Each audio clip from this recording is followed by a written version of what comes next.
Turning me around by one arm, he moved a broad, flat hand along the front vista, including in its sweep a sunken Italian garden, a half-acre of deep, pungent roses, and a snub-nosed motorboat that bumped the tide offshore. It belonged to Domain, the oil man. He turned me around again, politely and abruptly. We'll go inside.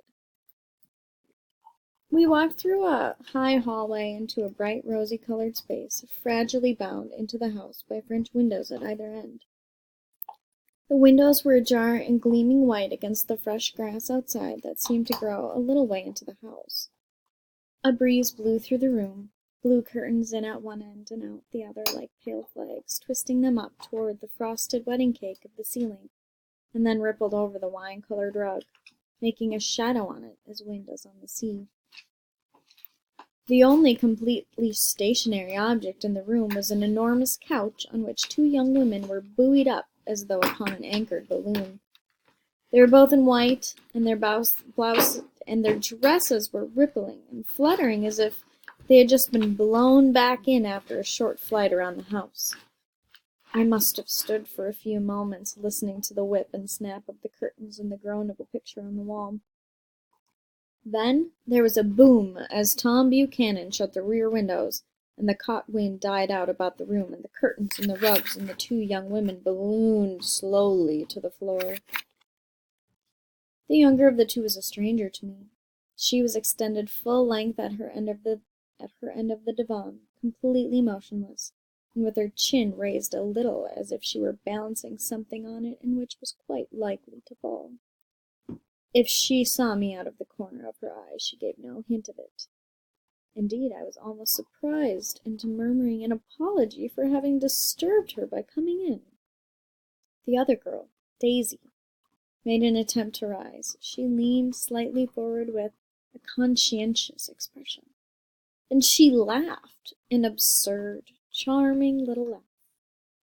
And I laughed too and came forward into the room. I'm paralyzed with happiness. She laughed again, as if she said something very witty, and she held my hand for a moment, looking up into my face, promising that there was no one in the world she so much wanted to see. That was a way she had. She hinted in a murmur that the surname of the balancing girl was Baker. I've heard it said that Daisy's murmur was only to make people lean toward her. An irrelevant criticism that made it no less charming. At any rate, Miss Baker's lips fluttered. She nodded at me almost imperceptibly, and then quickly tipped her head back again. The object she was balancing had obviously tottered a little and given her something of a fright. Again, a sort of apology rose to my lips. Almost an exhibition of complete self-sufficiency draws a stunned tribute from me.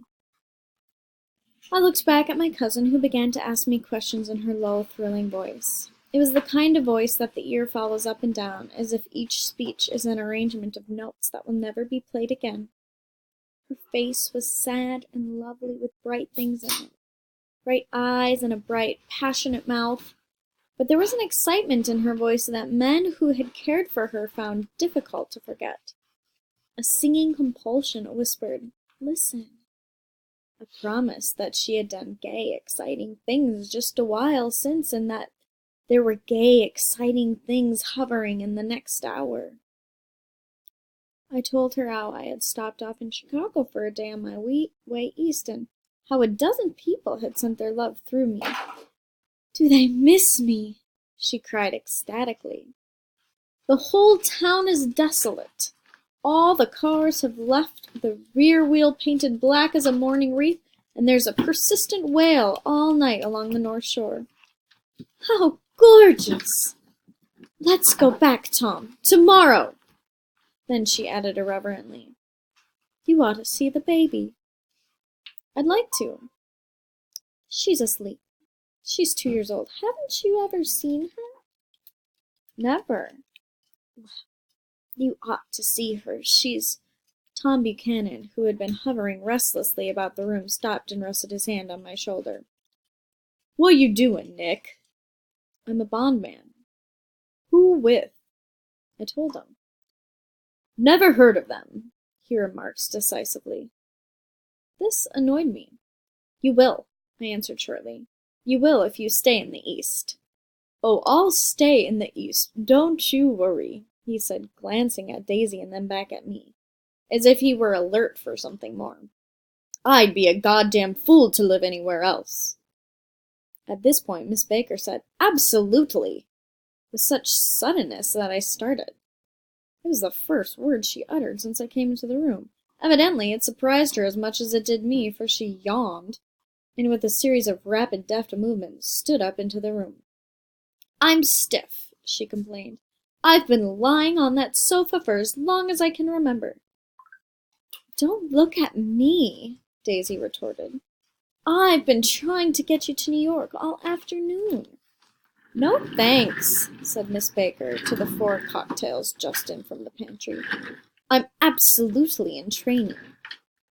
Her host looked at her incredulously. You are? He took down his drink as if it were a drop in the bottom of a glass. How you ever get anything done is beyond me. I looked at Miss Baker, wondering what it was she got done. I enjoyed looking at her. She was a slender, small-breasted girl with an erect carriage which she accentuated by throwing her body backward at the shoulders like a young cadet. Her gray, sun-strained eyes looked back at me with polite, reciprocal curiosity out of a wan, charming, discontented face. It occurred to me now that I had seen her, or a picture of her, somewhere before. You live in West Egg, she remarked contemptuously. I know somebody there. I don't know a single— You must know Gadsby. Gadsby? Demanded Daisy. What Gadsby? Before I could reply that he was my neighbor, dinner was announced. Wedging his tense arm imperatively under mine, Tom Buchanan compelled me from the room as though he were moving a checker to another square. Slenderly, languidly, their hands set lightly on their hips, the 2 young women preceded us out onto a rosy-colored porch open toward the sunset where 4 candles flickered on the table in the diminished wind. Why candles? Objected Daisy, frowning. She snapped them out with her fingers. In 2 weeks, it'll be the longest day of the year.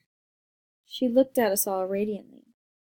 Do you always watch for the longest day of the year and then miss it? I always watch for the longest day in the year and then miss it. We ought to plan something, yawned Miss Baker, sitting down at the table as if she were getting into bed. All right, said Daisy. What'll we plan? She turned to me helplessly. What do people plan? Before I could answer, her eyes fastened with an odd expression on her little finger.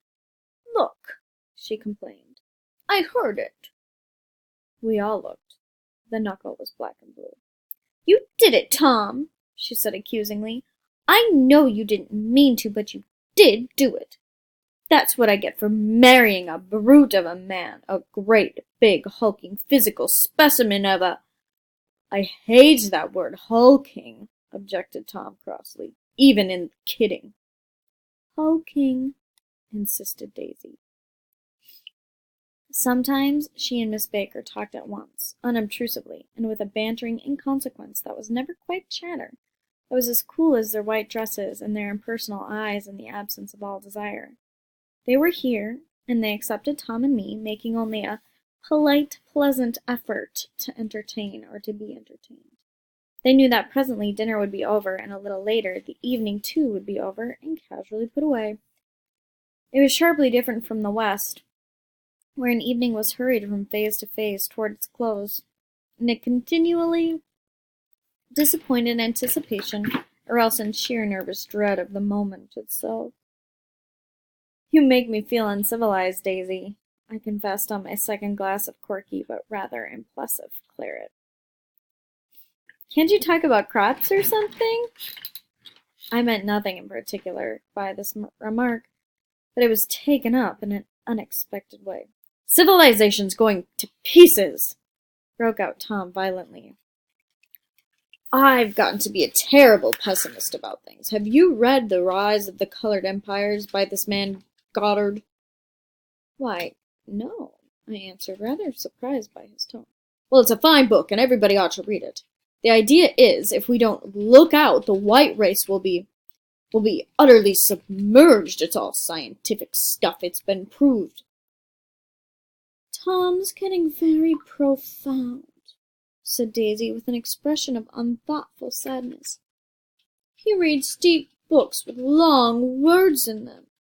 What was that word Well, these books are all scientific, insisted Tom, glancing at her impatiently.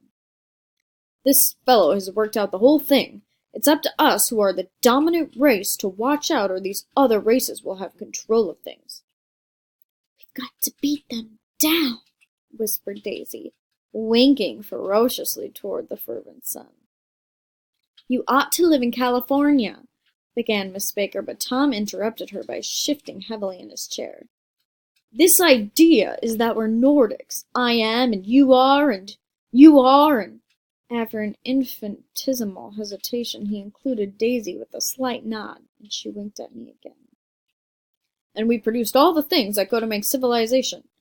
Oh, science and art, all that. Do you see? There was something pathetic in his concentration, as if his complacency, more acute than of old, was not enough to him anymore.